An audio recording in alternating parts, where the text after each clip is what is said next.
pessoal, tudo bem? Você já pensou em viajar e trabalhar ao mesmo tempo? É isso que o João e a Natasha fazem hoje em dia.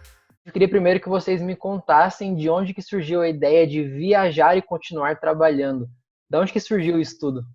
A gente se conheceu, eu estudava jornalismo na UP e o João estudava jornalismo na Tuiuti, a gente morava em Curitiba.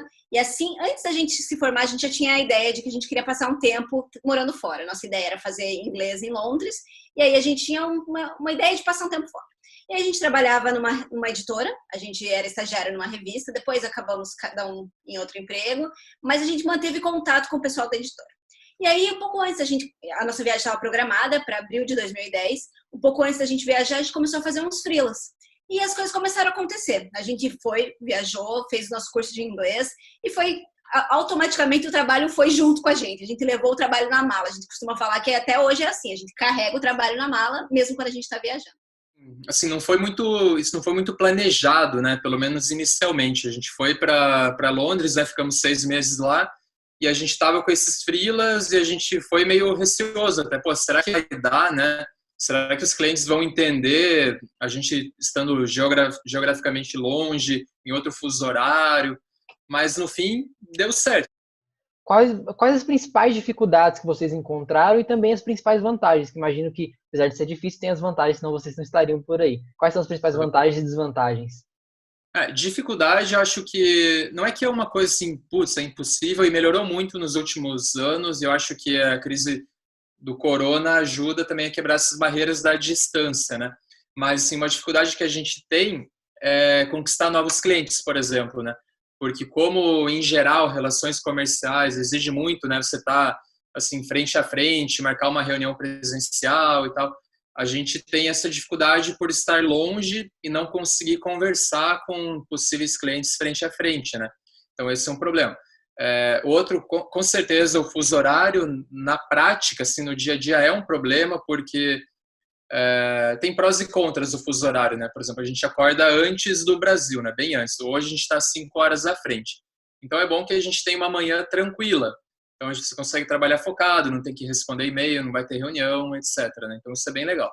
Por outro lado, continuamos 5 horas à frente à noite, né? Então ainda que hoje a gente não trabalhe mais com o mercado financeiro e não tenha uma obrigação, assim, não tenha uma obrigação de fato de estar conectado e estar olhando, volta e meia o cliente manda uma mensagem, 10 horas, 10 e meia aqui para nós, você tem que estar ali, né? Porque a escolha de estar em um fuso horário diferente é nossa.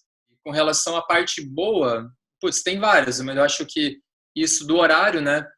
Assim como eu te falei que a gente tem uma manhã tranquila, a gente tem vezes que a gente não trabalha pela manhã, porque a gente sabe que pode sair, pode dar um rolê e não vai ter nenhum problema de cliente, de Isso, você deixar de quando a gente está responder, coisas viajando, assim. isso é muito legal, porque aí você pode tirar amanhã para passear e volta, né? Porque uma coisa que a gente gosta muito de fazer é assim, a gente tem a nossa base, que aqui agora é aqui em Valência, na Espanha, mas a gente gosta muito de fazer viagens de uma semana para um destino, porque a gente não, a gente gosta de poder explorar bem uma cidade, então mesmo que seja uma cidade que as pessoas costumam dizer assim, em 2, 3 dias você conhece, a gente não, a gente gosta de ficar pelo menos uma semana.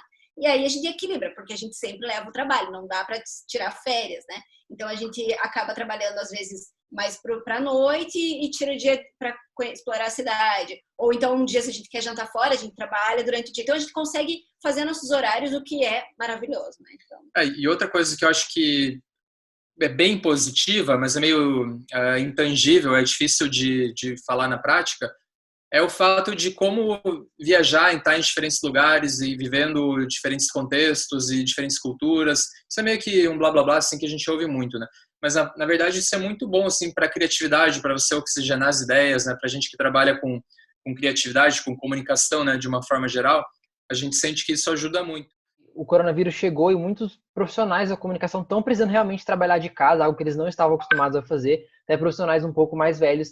Vocês acham que agora veio para ficar esse trabalho remoto, esse trabalho de dentro de casa, que vai abrir outras possibilidades para esse profissional da comunicação? Eu acredito que isso vai fazer. As empresas podem economizar muito com esse tipo de coisa. Os profissionais podem ganhar qualidade de vida, né? Passar mais tempo em casa com a família e tal. Mas eu acho que precisa tomar alguns cuidados, que nem aquilo que o João falou. E a gente percebeu, quando a gente começou a viajar com mais frequência, que estava sendo alguns problemas, né? O problema de não ter uma boa cadeira, um monitor. A gente começou a sentir no nosso corpo o efeito de viajar demais e de não ter um espaço de trabalho que, se você trabalha numa empresa formal, você tem, né? Porque as empresas têm que se preocupar com a ergonomia dos profissionais. Então, eu acho que sim, vai ser uma tendência cada vez maior, as pessoas vão trabalhar cada vez mais em casa, mas que, ao mesmo tempo, as empresas precisam se preocupar com o profissional que não está alocado na sua própria empresa. Eu acho também que não é para todo mundo, sabe? Por exemplo, trabalhar home office é muito legal em vários pontos, mas em vários outros não é. Por exemplo, se você tem uma família grande, por exemplo, e não tem um quarto, um ambiente que você possa ficar isolado e que as pessoas entendam e respeitem aquilo, você vai ter muita dor de cabeça, com certeza absoluta, porque para trabalhar você precisa, né, de um espaço teu, tranquilo e reservado, e não é todo mundo que consegue isso. E ainda que tenha, trabalhar, a gente, para nós, o que ajuda é a gente ser dois, né? Então, porque você tá sozinho o tempo todo, todos os dias, é muito ruim, sabe? A gente escuta muitos relatos de gente que desenvolve transtornos mentais, assim, né? Como, sei lá, ansiedade, depressão ou qualquer outra coisa parecida com isso, porque você acaba entrando numa bolha e você não vê mais gente, não fala com gente, entendeu? Então isso é meio delicado. Tem que entender que isso é um ponto que tem que ser pensado antes, porque a gente vê muitas vezes assim, oba-oba, né? Nossa, vou trabalhar de casa, vou fazer meu horário, vou poder agilizar um monte de outras coisas e tal, e na prática não é bem assim. A gente repara que você acaba trabalhando até muito mais por estar em casa, porque às vezes é muito difícil, né, separar o horário do expediente, o horário de não fazer nada, você vai olhar para o lado, o computador está ali, tua mesa está ali, e fica aquela pressão psicológica. Então, porque trabalho sempre tem, né? Porque trabalho sempre vai ter, essa que é a verdade, né? Então, eu acho que é importante, se fosse dar alguma dica, a pessoa entender que isso vai acontecer, talvez com algumas pessoas em maior escala, outras em menor, mas estar preparado para isso e já, quem sabe, procurar alguma ajuda psicológica para lidar com uma grande mudança, né? Alguns anos atrás, era muito difícil imaginar que um jornalista pensasse em desenvolver um modelo de negócio autônomo, né? Então, sei lá, talvez até quando vocês iniciaram a faculdade, talvez você pensasse em trabalhar numa televisão, em uma redação. E hoje em dia a gente tem visto esse processo mudar um pouco. Muita gente começa no jornalismo pensando em ter um canal no YouTube, desenvolver o seu próprio negócio. Como foi esse processo para vocês de mudar essa cabeça e o que vocês dariam de dicas para as pessoas que estão querendo entrar nesse novo rumo? Eu acho que a gente teve uma sorte da carreira, que a gente começou a trabalhar na Venda Mais muito cedo, né? A gente tinha... Revista, né? A revista Venda Mais, eu tinha 18, 19 anos, o João 20 e pouquinhos. E é uma revista que fala de vendas, né, do mercado corporativo, de negócios, que abriu a nossa mente para possibilidades que a gente não pensava. Porque quando eu entrei na faculdade, meu sonho era ser repórter de esportes. Gosto muito de futebol, sonhava trabalhar com futebol. Meu primeiro estágio foi numa assessoria de imprensa de jogador de futebol. E aí a Venda Mais apareceu no caminho e a gente começou a enxergar outras coisas, né? Ver muitas coisas acontecendo. Então, para nós foi muito fruto dessa oportunidade que surgiu, né?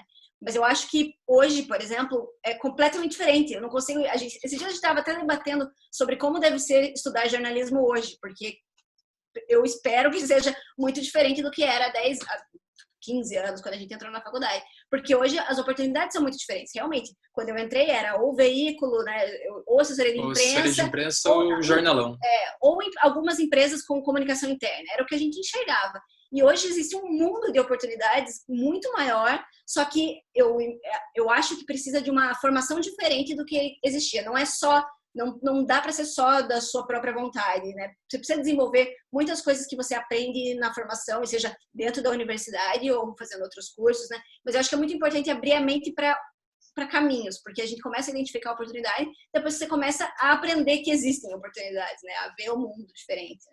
Uma coisa que eu vejo, que eu sentia falta, né? Porque, assim, para falar a verdade, a gente está por fora de como é o currículo hoje dos cursos de jornalismo. Realmente eu não sei, porque eu nunca mais tive contato com o estudante. Eu não sei até que ponto existe o ensino para os alunos entenderem que não é mais como antes. Não vai conseguir, não é todo mundo que vai ser empregado num jornal, porque as redações diminuíram muito, e quando eu falo jornal, leia rádio, TV, ou jornal impresso, ou revista.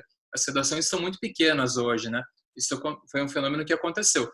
Por outro lado, esses avanços de internet, de comunicação digital, redes sociais, marketing digital, etc. e tal, abriram muitas oportunidades. Aí eu acho que, se eu fosse dar uma dica, é a respeito disso, sabe? Para você, jornalista, estudante, entender que existe um mundo muito além desse jornalismo clássico, né? Coisa que a gente entende inicialmente como jornalismo. E esse foi o PN Notícias de hoje. Nós voltamos na semana que vem com novos entrevistados. Até lá, tchau, tchau!